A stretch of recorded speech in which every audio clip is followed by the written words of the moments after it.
welcome to episode 2 of Creative Angles. I'm here today with Andre, who is a motion graphics designer and streamer. Andre, would you like to introduce yourself? Hello, welcome. Thank you for having me. Thank you. Well, thank you for being here. Introducing myself, I'm a furry. Oh my goodness. I don't know if it's a good way to start. No, I've been a motion designer for years now. Wow. Now I'm a freelance. I used to work as a company, but about a year ago I went freelance to do like motion graphics, avatars, and I mostly work for the furry community now. Hell yeah. So, Why did you go freelance back then? So I don't have to animate freaking heat pumps anymore. Of course. Was the work you did before very corporate? It was very, very, very, very corporate. I used to work for like companies, cities, regions. Oh wow. So I used to work as I was a motion designer for about 5 years. In a video company, and so I did a lot of corporate stuff, which was fun. We had a lot of, I would say, quotation mark, boring projects, but when you're doing these type of corporate stuff, you try to find a way to make it fun, you know? Right. Because in the end, you're animating, so I use a lot of I do a lot of like 2D animations on After Effects mostly. So it's not like character animation. When I say 2D animation, it's not like a Pixar thing. It's not as fun. It's more like advertising. Yeah, but like it's fun logos, anyway. It's fun like anyway. Yeah. Like what? Sorry. Like logos and stuff is what comes by very often, right? Like logos or product demonstrations, or maybe the city is doing something new. They're planting trees or something, and so you have to. Course. Yeah, stuff like that, basically. Right, and what was like the big push that made you go from, because I can imagine doing stuff more professionally, like for businesses, is very stable, because you're like in a company and stuff. Freelance can be kind of risky. What was the big motivator that made you go like, oh, I want to take the risk? The big motivator was in 2022, I got a commission from actually Whiskey Dingo. Oh. For a VTuber avatar, and at the time I was like full-time, and there was a lot of people who wanted commissions from me, but because I had a full-time job, I had no time, and so I would not take any commission. And when I saw Whiskey that I admired, and I wasn't close to Whiskey back in the day, so I was like, wait, Whiskey Dingo trusts me? I can't say no. And at first I hesitated because I said no to so many people because I wasn't available. But I was like, I can't say no. So I said yes. I took the commission, and it was a lot of work. It was about 3 months of work. So it was a very expensive invoice, but I was like, wait, I could live off of this if I'm able to have this kind of invoices. And so also my situation changed, and suddenly I had only to take care about myself.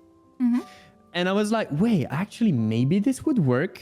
So whenever I made sure that my situation was stable enough, I just gave them my leave notice, and I had to wait 2 months, I think. And so for 2 months, I was working both on Whiskey's avatar and my full-time job, which was hard. Oh my God. It was hard. I think on the biggest weeks with the 2 jobs, I must have been working like 80 hours a week. Oh my God. I was counting like all the time because I was working 39 hours on my full-time job and about the same on my avatar commission. So it was hard. And then I finally left, and then I went freelance. And ever since, I've been able to have enough work to stay full-time. So that's nice. Wow, that's awesome. Was it hard to like switch to your own schedule? Because usually you would work on like a company's hours, right? Like you have like normal work days, and now you have to do it all yourself. Was that a really like hard switch to make, or? At first, I remember I was very all over the place. When I work, I usually have like a little music or maybe a little video. But when you're in a corporate setting, you have your coworkers working alongside you.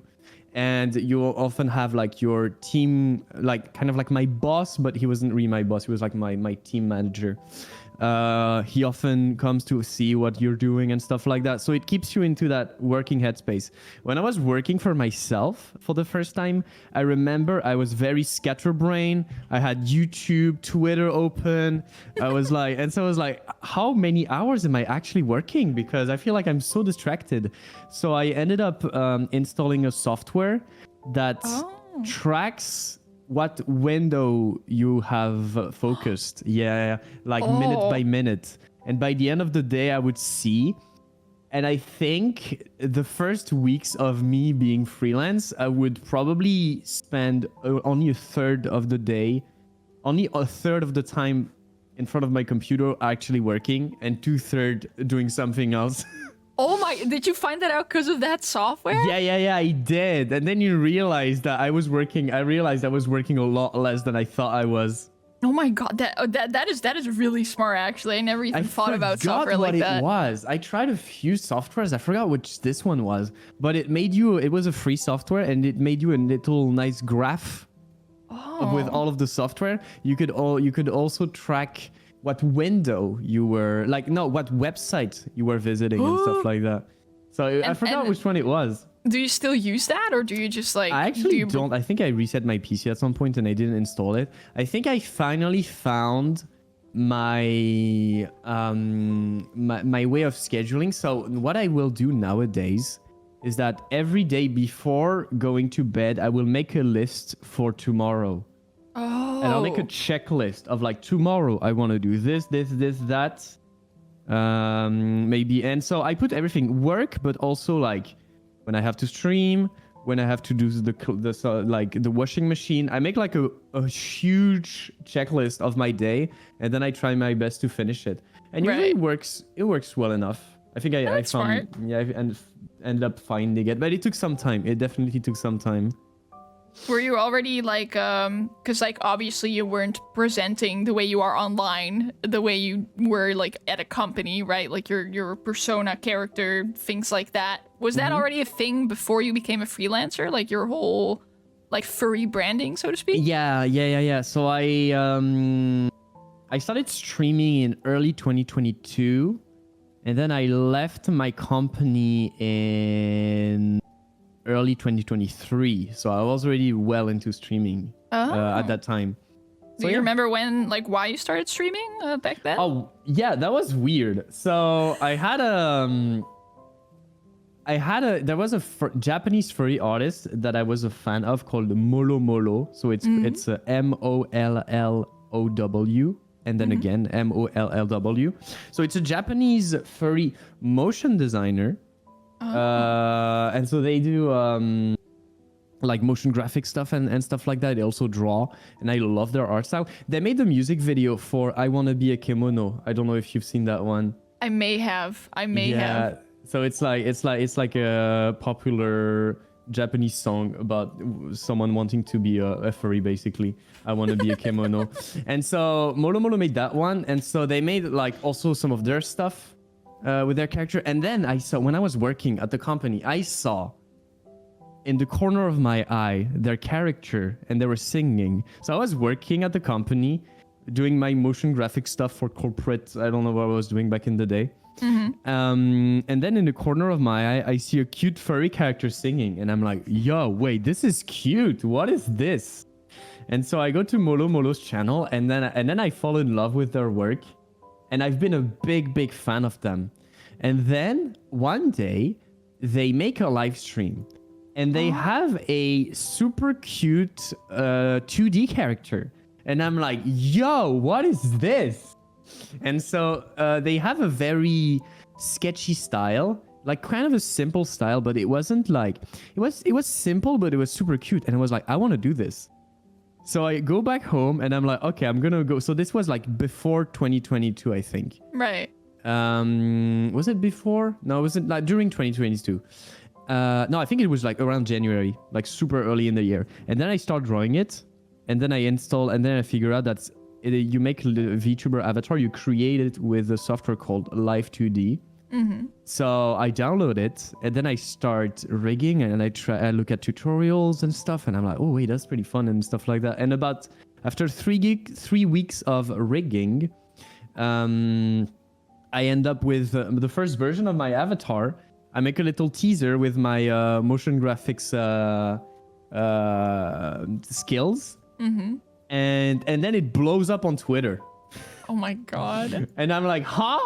What is happening? And the thing is, like, I had no plan on streaming. I just wanted to have a character because it's cute. Oh and then god. the thing is, like, people were like, yo, this is so cool. What the hell? And stuff like that. And so I was like, wait, I gotta stream now. Did you start streaming like motion graphic stuff? Was that what you started streaming, or games? I started, and then I was like, okay, let's make a YouTube live stream. So I made a YouTube live stream, and I started to show the behind the scenes of some of my old animations. And then I was like, well, you know what? That's pretty fun. Let's continue. And so I continued drawing like characters and stuff like that. And I've always been streaming like art stuff, not a lot of gaming stuff, but always art stuff. And I was on YouTube at first, and then I went on a hiatus because with YouTube, in the end, the YouTube live stream, it becomes a video. And so I was like, okay, I gotta make a live stream that's interesting enough to become a video. And it was a lot of pressure, to a point where I just stopped. And then I was like, okay, I kind of want to come back. And then in September of 2022, I came back on Twitch. Because on Twitch, your live stream, they disappear. Yeah. And to me, it was a feature. To me, it was like, okay, so I'm going to make something, and then it's going to disappear. And so people watch it if they want to, and they don't watch it if they don't want to. Right. But it's less pressure for me. And then I stayed on Twitch, and yeah, it's pretty fun. I can definitely see the difference in appeal between those two. Do you still make stuff for YouTube, or is that like gone? I want to make longer form videos, but I don't have the time. Fair. I post shorts. So basically YouTube, I see it as like TikTok too. But I want to make longer form videos, but I don't have the time. But yeah, I'm keeping the YouTube channel. Fair enough. Did you also like go to school for like motion graphic stuff, or was it like graphic design that you went to school for? So I went to school studying design in general. So I'm French. I should have said that. That might explain my accent. So I studied, so what was it? In high school, I had an option for, how would I translate that? Like basically arts, but not like painting art, but more like design art. And then after high school, I went to a specialized design studies. I don't know how to translate it well in English, but basically after high school, I went there, and it was like specialized in digital design, anything on the computer. So we were still doing like logos and posters and stuff like that, but we also studied a little bit of animation, a little bit of websites, a little bit of After Effects and stuff like that, a little bit of 3D.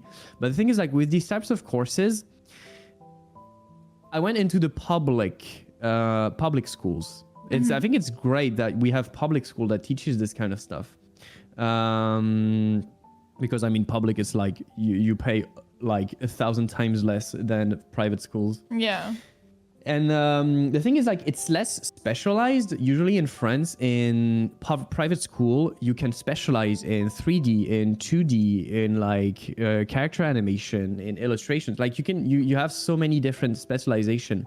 In public schools in France, it gives you a broader idea, and then they expect you to figure out what you want to do and learn kind of by yourself a little bit. It gives you a broader idea. It's less specialized. It's pretty much the same here. Yeah, you just kind of it feels like they like give you, what's it called, like an appetizer, you know, like they give you a little bit to taste of everything, and they expect you to choose one of those things, right? Exactly. But like a lot of people, I don't know if you noticed that too, but like a lot of people, at least in my class, I feel like they struggle to choose, and it's kind of like you're on a timer, right? Like if the program ends and you haven't chosen a direction, that can be pretty tricky. Like how do you realize that like motion graphics and stuff were like your favorite thing back then? Oh, that was weird. So I studied for 2 years like these broader idea of digital design. And then I got into a few schools in Paris actually after that. But I really did not want to go to Paris. And because at the time I was barely like 19. And I was like, I really don't want to go to Paris. Because I come from a smaller city. And I was like, okay, I've been accepted in a smaller school that does web design. And it was a lot smaller and a lot less ambitious. But I was shit scared of going to Paris. I wasn't ready to follow like the greatest ambitions. I just wanted to have something simple. Right. And so I actually went into that smaller school that does web design. And turns out it wasn't actually teaching you web design. I was actually teaching you web development. Oh. So that was different. But it was actually fun. I kind of liked it because I think I have two passions. I love design and I love tech stuff. Oh. Like when I was younger in secondary school, I would be on my school laptop and I would like follow tutorials on how to code in C++ and stuff like that. I was terrible at it, but it was fun. Very difficult stuff. Yeah, I mean, they still taught you like, no, it wasn't that difficult. There's just follow tutorial. But Right. in that web development school, they actually taught me a little bit of web design, but they also taught me a lot of development. And I was like, it was pretty fun. But it probably wasn't what I wanted to do. But I was aiming for a communication agency. I don't know how you call it in like English. a marketing agency? Something Yeah, like that? but as in like graphic design type of agency. Yeah. Basically, you're a company, you want a logo or a website or posters or stuff like that or a small video. Yeah. You go to these kinds of agencies. So like kind of like general design kind of company. So Yeah, we that's what call I those was- marketing agencies here. Okay. And I forgot, wait, let me ask you a question. I forgot where you are. Yeah. Netherlands. The So not too far Netherlands. away. Flag. Yeah, you're not your too flag far. flipped on its side. Yeah. That's true. I was confused when I was a kid. I was like, what flag is this? Very relatable. No, The we're same not colors. too far off. I used to go to France all the time for summer vacations and Oh, stuff. you did? I mean, we didn't go to the cities because expensive, but we went to Dordogne or whatever, like places like that, like southern France. Yeah, that's cute. I love it. Like I always honestly like I only passed through Paris like a few times, like just by car, and like just seeing the roads alone was really scary. So I don't blame you for being like my younger and God. not wanting to like move there, because like would you have to move if you wanted Yeah. to study? Oh. Yeah, you had to, and the loan, like the rent, is so expensive. Yeah, It's I like can 3 imagine. times what I usually pay, and you have like a shit, like a shit apartment under the ceiling. And Would you say like, it's okay. worth it even? Because something I noticed, for example, Priscilla mentioned that as well, is that there's so many resources now on the internet, right? Like if you're really dedicated to learn like a skill, for example, with Adobe, there's so many ways to learn those now. And some Yeah. people argue that, you know, like if you just build a really, really good portfolio, you'll Yeah. be fine. Like, would you agree with that? Or is it like, I guess paper? it depends on your personality. If you have a right. lot of energy by yourself and you don't need anybody to push you, and like you can fuel yourself, you can probably do it alone.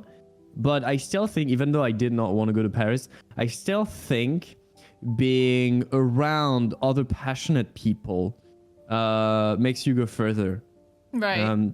I was lucky because when I finished my studies, I haven't finished the story on how I went from web design to right. motion graphics. So basically I finished my studies, and then it was my partner at the time who told me, so I was like giving like applications to different like marketing agencies. And then my partner at the time was like, hey, how about you try in a video company? And I was like, could I? And they were like, yeah, I mean, you're pretty good at animations and stuff. And I'm like, hey, that could be fun. So I tried. And so what I did is that the application, instead of sending them like an email, I made a small After Effects animation. to present myself. Oh. And so I gave it to them, and then I went by foot. I actually like ringed at them, and I gave them some papers with a link to the video to kind of like make it a how do you say, transmedia, with like papers and digital stuff. Like kind of a experience. Yeah, like a mixture, like mixed media. Yeah, mixed media, yeah. And it's like it worked. Because so at the time it worked because I could draw a little bit, and they were looking for someone who could draw. So they got me, and yeah, I got my first job as a motion designer. I feel very lucky. Do you think it made it definitely made the difference that you know, like presented yourself in that way compared to just like dropping a resume? Yeah, it does, because as I was an employee, I saw other people drop resume. And I saw how bored my higher ups were. They were like, oh, it's another one. It's like they don't even give them a chance. I think when you're giving an applications, you want to make them remember you. Right. And if you have to go and see them multiple times, it's definitely worth it. The thing is, like, what they liked about my application is the fact that I could draw, but I drew only just a little bit inside of the animation, because, you know, I do motion graphics. I don't do 2D animations. That's for talented people. What? And it's like they saw that small detail and they were like, oh wait, you can draw? And I'm like, yeah, I can. It's like not crazy, but I can. And on that small note, they were like, wait, and then they actually phoned me. They wanted to have me for a project, and then they were like, hey, you know what, let's just have a how do you call that, a contract with a limited duration. Oh, like a timed contract, something like that. I don't know what it's called in English either. No, I know what you mean. Yeah, but you see what it means. It's like, okay, we're gonna hire you for 6 months, and then after the 6 months, they're gonna be like, okay, we're hiring you officially. So again, I was lucky there. Oh, that's cool though. It's so funny when it comes to like when you look for an actual job in like the creative world, essentially, because like on one hand you have people that are like telling you to specialize, right? Oh, you need to choose a very specific direction, like something you specialize in. But then at the same time, when you look at applications, a lot of them will ask you to know a lot of different things, right? Yeah. Instead of just one thing. Like how was that balanced at like when you were like working? Was it very like, oh, everyone had their specific task, or was it like everyone has like a little skill set more so? So I think it really depends on the company and the size of the company. Basically, the bigger the company, the more they're gonna want you to specialize, and the smaller the company, the more you're gonna have to be versatile. When I arrived at the company, it was about only like 3 people at the motion graphics part. Like it was a 20 people company, but they also did like video, some live events, and for the motion graphics we were like 3. And so when you're like a small team, you want to have as much versatility as possible, because clients want different things. If someone specialized on one thing but they're unavailable, you know, what do they like? You have to be able to kind of do that thing. And also, I've heard people who actually specialize and go to bigger agencies, bigger companies, who you would think would want a very specific thing from you, but they still ended up doing something different because the needs were different. So it can always change. And I think for people, if I can give an advice to people who are looking for a job, it's kind of like, I think you have to focus more on what you can bring to the company instead of what they can give you. Right. Because when the companies are looking at applications, they're gonna want to see what you can give them. Essentially, you know, it's capitalism. They want to exploit you. So true. No, very accurate though. Yeah. So that's like the more quote unquote corporate side of things. But then there's also, of course, you do your content creation stuff, which is you know, like your live streaming and your it is art as well. Like you I guess you start drawing more at some point. Yeah, illustrations too. Oh wow. I never felt. Yeah, go for it. No, go. Yeah, you can. And then what? So motion graphics, they're live streaming. It's a whole mixture of things, and you also have, of course, your whole own, like your persona, your little furry branding and everything that you've got going on.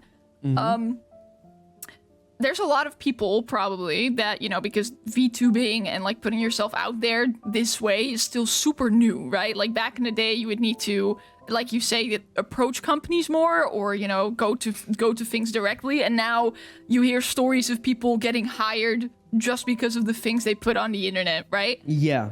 But it's super scary for a lot of people to even do that in the first place. Like, for live streaming or putting their drawings on the internet or things like that. Did you ever have a phase where you were anxious about those things as well when you started out?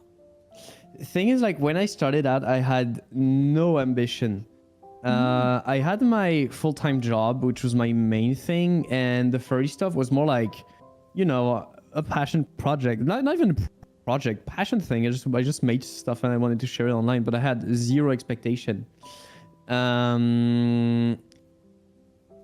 My account kind of started popping off when I started to do things daily. So I wanted to get better in 3D.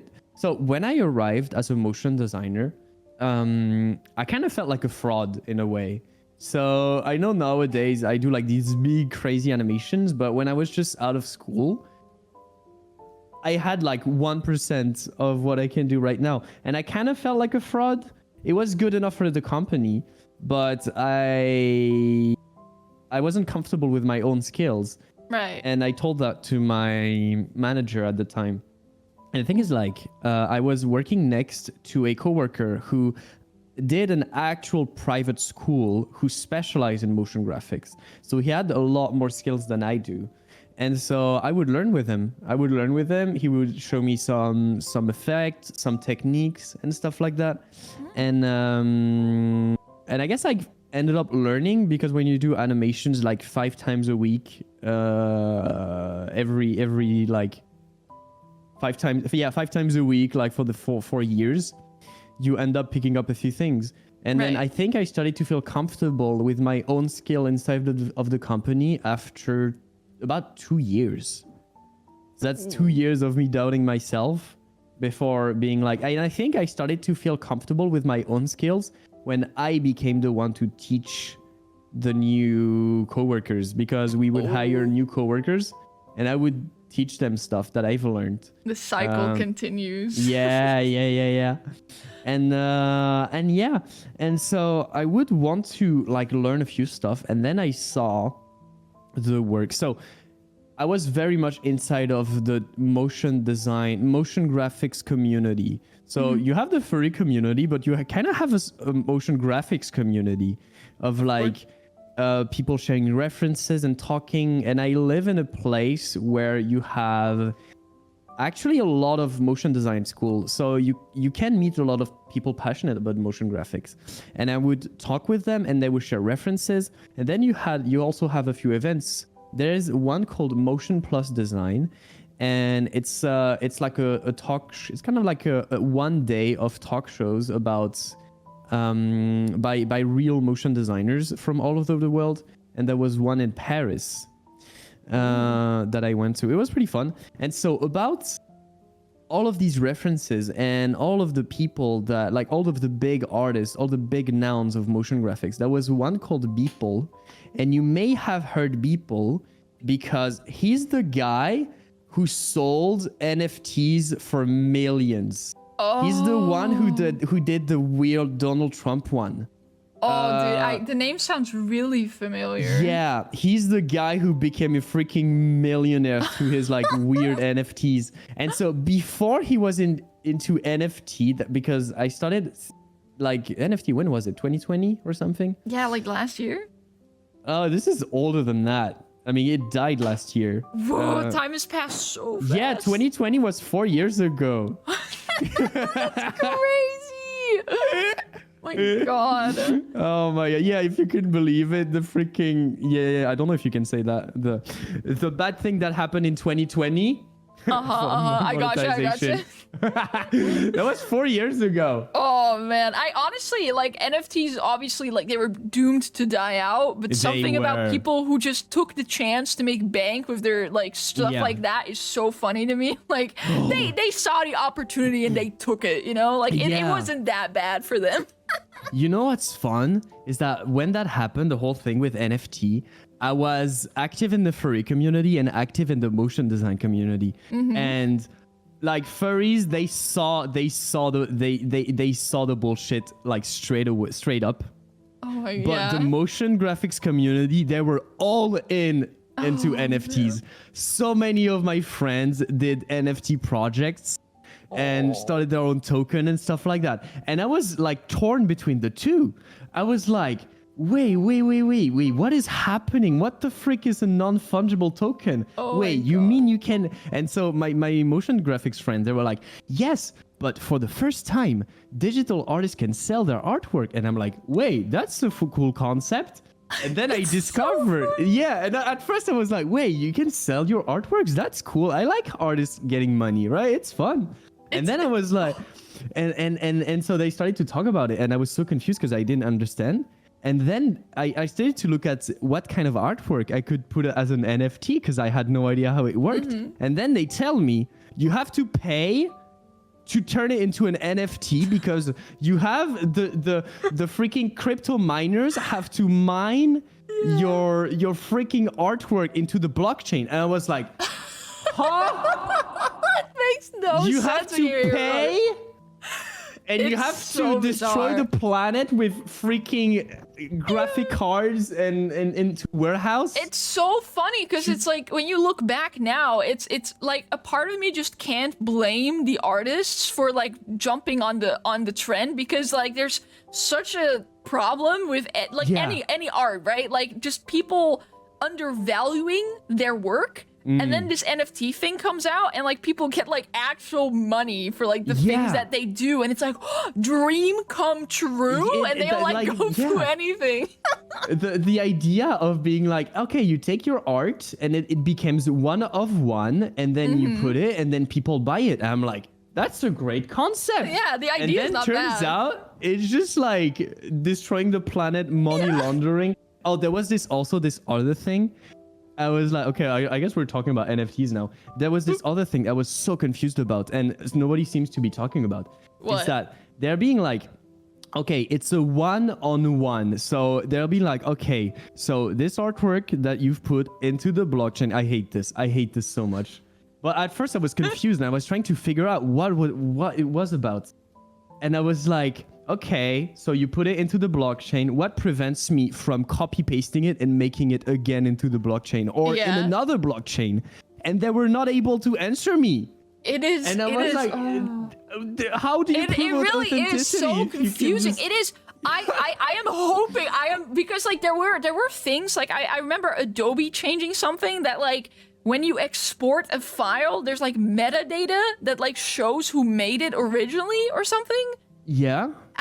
Stuff like that, like if we can keep that part, you know, like the watermarking in a file, those things, that was neat. Like I really like those kind of changes. But like the whole thing, like, you know, people would post their NFTs on Twitter, like the monkeys and shit. Oh, and then that was so bad. People would just copy and paste it and post it in the comments. Like, my monkey now. And then they were crying like, you have no idea, you're a theft and stuff. It makes it was such a, like the idea, I honestly, I wouldn't be surprised if the idea comes back at some point in some, a better way, right? But like the NFT thing on itself was just doomed to die from the start. It was. And cool the whole thing the whole thing with like having to mine and like the impact on the planet and the supply chain. Like it was bad. I am so glad it died. It felt like a false hope for creatives to make actual money with their stuff for sure. I mean I wouldn't mind, like imagine there was a museum or something, but for very digital things, right? So not just the paint on paper, but actual digital media. Like, I mean, there are museums that do like light shows and stuff, but not so much design. Or like virtual, like real or virtual museums. like it's like a physical museum, but then you go there and there's like special screens or something that show like work that people did and stuff like that. I think that happens cool. more and more, actually. Yeah, it is getting more popular. I just whenever I see like advertisements, it's always like the old, like very old paintings and stuff like that. It's not popular enough, but maybe someday. Yeah, it'll happen 40 years from now. Yeah, and then when it comes to because you do like commissions and stuff like VTuber models, is that all self-taught? Like you mentioned learning Life 2D, for example. Like, did you just teach all of that to yourself? Yeah, it is self-taught. We like tutorials and stuff, yeah. But it's mainly through, I mean, I think every Live 2D artist is self-taught because I don't know if there's a school. True. But yeah, tutorials, Twitter. What's fun is that people share behind the scenes. I've learned a shit ton just by looking at Twitter. Just by looking at Twitter and then following artists. And they show the behind the scenes on how they rig stuff. And I think it's great. Those are super handy. Yeah. And I think there's also that in the motion graphics community, like they don't hesitate sharing the behind the scenes. Some of the artists also like actually like even share their After Effects file. It's rare, but it happens. Oh yeah. What is that one guy's name? Maybe you know, but there's this After Effects artist that just uploads his files. I think that's also something like that you can recommend to anyone, really, to just go into people's like work files and look at how they do things, right? So we went on a tangent about NFT, but I wanted to talk about something else about Beeple, and I think Beeple does that. Used to do that at least. Share After Effects file for sure. I think I'm 80% sure. And the thing is, like, before I wanted to talk about NFT and before Beeple started to get into like these crazy NFT stuff, he did, I mean, he probably still does it, one artwork per day. And this is what I wanted to get into. Like we went onto the NFT tangent, but I actually wanted to talk about the one artwork per day. I think it was in 2019. Starting January, I decided to do one artwork per day. And I would share it on Instagram and Twitter. And I think this is what got... So I actually improved a lot. So basically, I would do something.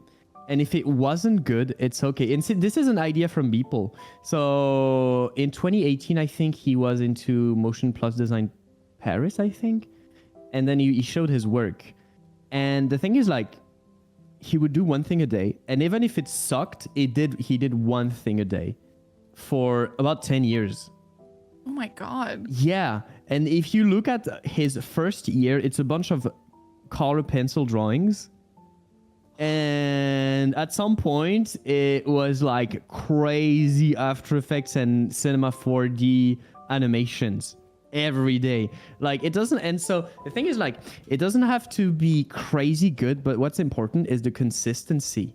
Right. And so I was very inspired by that, and I wanted to learn 3D, so I would start to do that. And I learned super fast by doing that. Even if every day wasn't good, at least there was another day to make something new. Right. And I think doing this got me. So if you go into my Instagram and then you scroll all the way down, this is what you see. It's also on Twitter, but it's a bit harder to find on Twitter because there was like a lot of other stuff. More posts, yeah. Yeah. And yeah, so doing that made me more confident in my skills. I could also learn. I did that for 6 months and then I stopped because it was getting a bit too much and I lost motivation. But yeah, these 6 months were super interesting and I learned a lot. And it also brought me the first eyes on my work. Oh. And this is why I'm grateful to be here, because it's kind of a snowball effect. Getting the first eyes on your work is the hardest part. And then it gradually becomes a bit easier because the more people find about your work, the more there's a chance that other people find out about you. So it's kind of like a snowball effect, but doing this brought me the first. So it's like consistency and posting things, even if it's not super good, at least you're creating stuff. It's also like the when it comes to posting often, it could be seen as a little more of a grim part of it, but I also think that if you post often, algorithms will boost you more in like their on their platform. So for example, Instagram and Twitter and stuff. If you don't post on those for like a week and then you suddenly say something again, like it is more likely that less people see it compared to if you're active on a platform. So like combining an algorithm like thing with challenging yourself, that's a really good combination, I think. Yeah. I mean, at the time, I didn't even have any ambition. I didn't want to. It's with the retrospect that I can be like, okay, this is what brought me the first eyes. But I actually at the time that wasn't even a plan. I just wanted to do stuff. Good combination. Yeah, it's like even when I started streaming, I was like, okay, I'm doing stuff. If people want to come, they come. If they don't, it's okay. Right. About the algorithm, thing is like algorithm. When you're unsure on how something works, this is when superstition comes in. True. I think there's a lot of superstitions about algorithm. I have a feeling that if I don't post for a little bit, if I come back with a banger, it has more reach. Right. But also that's superstition, so I'm not sure. Yeah, it's super secret, like what they do behind the scenes on the algorithm side. It is something to consider, for people who do want to grow, I think, but of course not something to focus on, because if you, like you say, if you keep too much attention on it, I think you will go literally insane trying to find out how it works. The thing is, like, to me, I think luck has a lot of impact to it. And if you're basing if you're having a lot of expectation and then only on something that based on luck, I think it's a recipe for disaster. Because you can't really control it. I mean, you can grind, but there's always a chance that it doesn't work. There's a real survivor bias. Like, I'm here and I'm able to live with my commissions and stuff, and I mean, you're here too. But for one who succeeds, how many are struggling? Yeah. And it's hard to quantize. It's hard to find the number of people, so there's a real survivor bias. So I would say to people who want to grow online, I would say do something you're passionate about, so that you can do it without the expectation of growing, but you're doing it because you want to share something. Yeah. Otherwise, you're gonna like dry out super fast. Yeah. And if you're trying to please the algorithm, maybe you might 1 out of 100 times, but if you're trying to please yourself, that's a lot easier. That's a lot more fulfilling. Yeah, it's a lot more fulfilling. It's not easier, but it's a lot more fulfilling. I feel like the something that you see a lot in education that has always bothered me a little bit is, I mean, maybe this was different when you went to school, but here you have these really big projects, you know what I mean? And you don't really get to choose. It's like, oh, here's this fake company or something, and you have to make things for them. But then when you learn things yourself, I think that, like you say, it's much more about, I want to try doing this. I'm going to try to find out how to do this. And then you learn as you go instead of doing one big thing and then spending hours. And sometimes, a lot of times I wouldn't even like the end result, like you spend like a whole quarter of the year on it and then you're like, it's not great. Yeah, I get it. Yeah. Challenging yourself with things you like, I think, is way more effective in that sense. Because what type of studies did you do? I did like graphic design in college, and now I'm like in university and stuff. But it was always like, here's like, you have to do something for Coca-Cola. And it's like, I don't care about Coca-Cola. Same thing here, absolutely same. Like, as I said, whether I was in high school or in after high school, it was the same thing. Oh, you have this company. I mean, it makes sense if you work in a marketing agency, because you're gonna have this random ass brand who wants to work with you. So it makes sense. But when you're doing something personal, suddenly you're kind of like your own client, even if I don't like saying it like that, but you're fulfilling your own requests. Yeah. So I think it's interesting to kind of be like, okay, what do I want to do for myself? I kind of like seeing it as like treating yourself. You're doing something personal, something that you want to do for yourself. And it's Instead of, also, like, you cooking a have to good- show yeah. yourself off, right? Like when you go to a company, it's like, hey, I make this stuff. And if you only have things to show that you don't even like, that you don't feel anything Oh, about, that's true. Like you're going to get freaking hired for Coca-Cola things you project. hate. I think at least. Yeah, there's that too. And also when you're a student and you only have classroom projects to show a company. Yeah, exactly. I don't think it's the best way to show your skills, because I mean, you kind of feel when it's a student project. Yeah, you do. Not in terms of skill, but in terms of passion, I think. I think it's, I mean, you're gonna have to. I showed a lot of class and studies projects when I was being hired.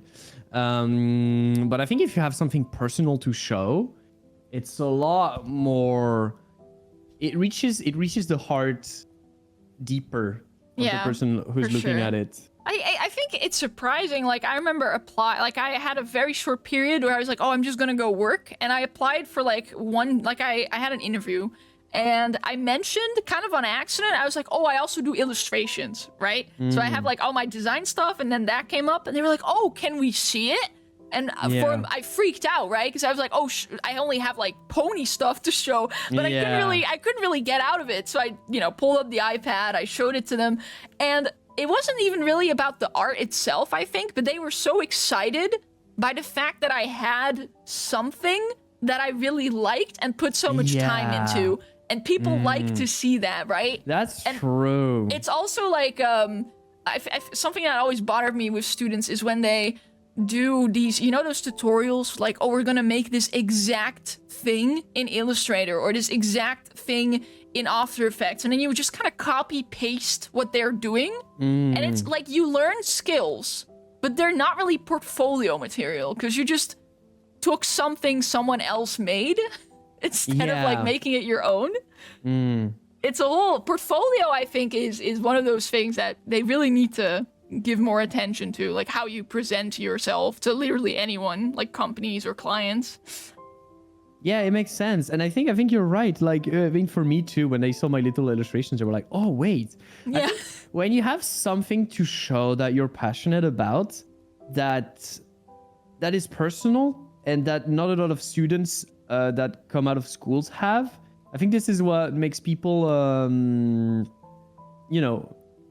kind of like get attached to what you do. I'm losing my train of thought, but I think I'm trying to say that I agree. No, you're right. I get what you're trying to say. The brain freeze real. Yeah, it is like 10 for us. It's fun. I mean, to be fair, we have been talking for nearly an hour. So, oh shit, Andre, already? Do you want to plug your socials real quick, like what you do? So all my socials, like Andre, ANDRE _ moraph, MORAPH. Oh my god, the brain. So it's everywhere on YouTube, Twitter, TikTok, anything. Oh, fun anecdotes. Why moraph?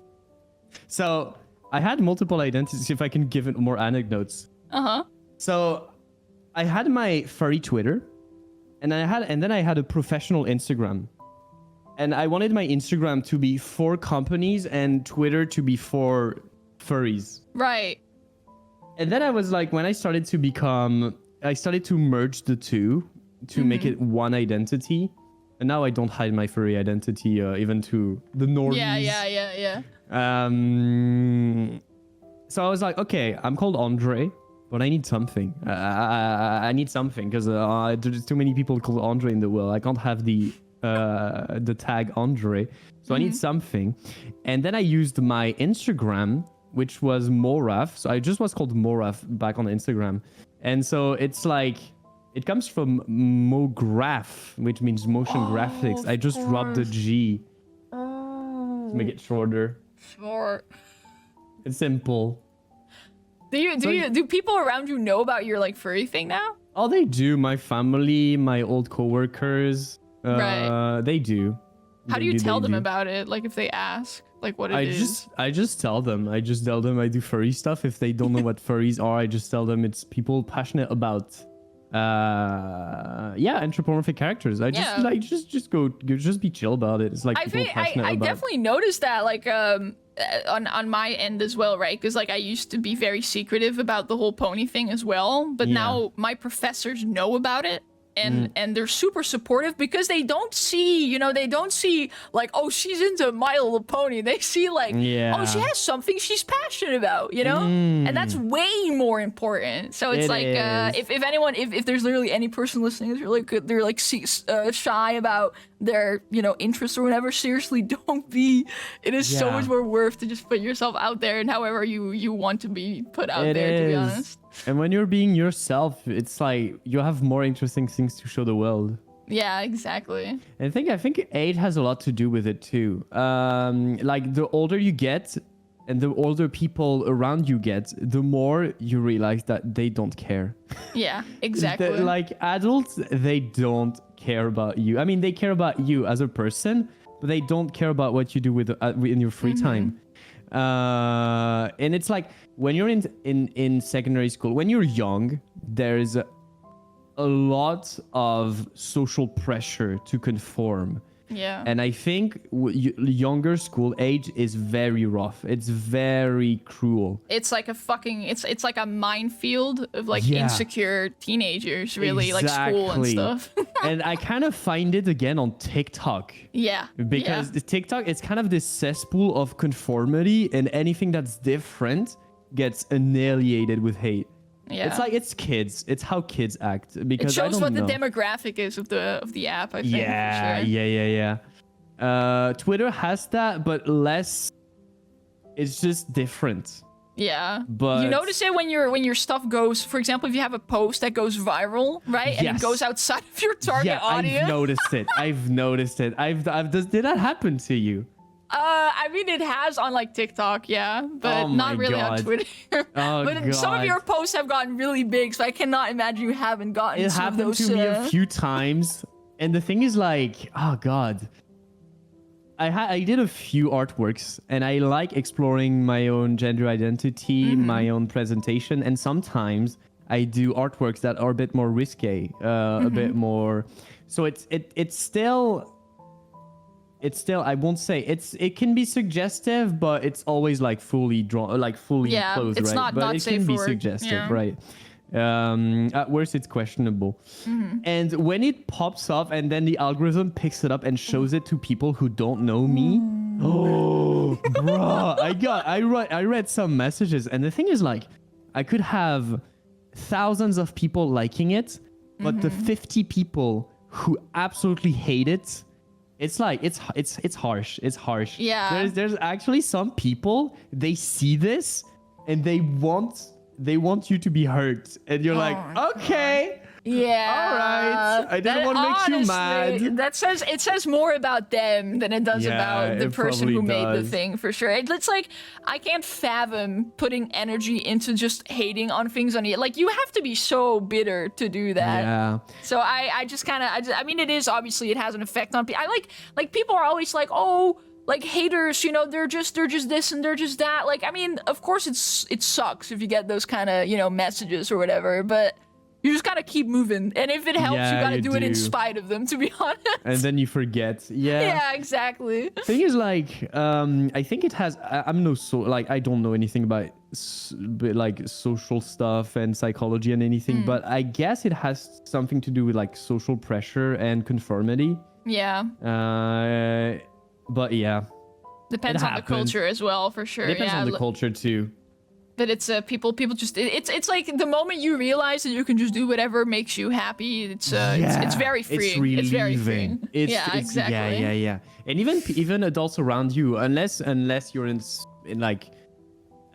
a situation with like people really close-minded around you, I think most adults, they don't care about what you do with your free time. Yeah, 100.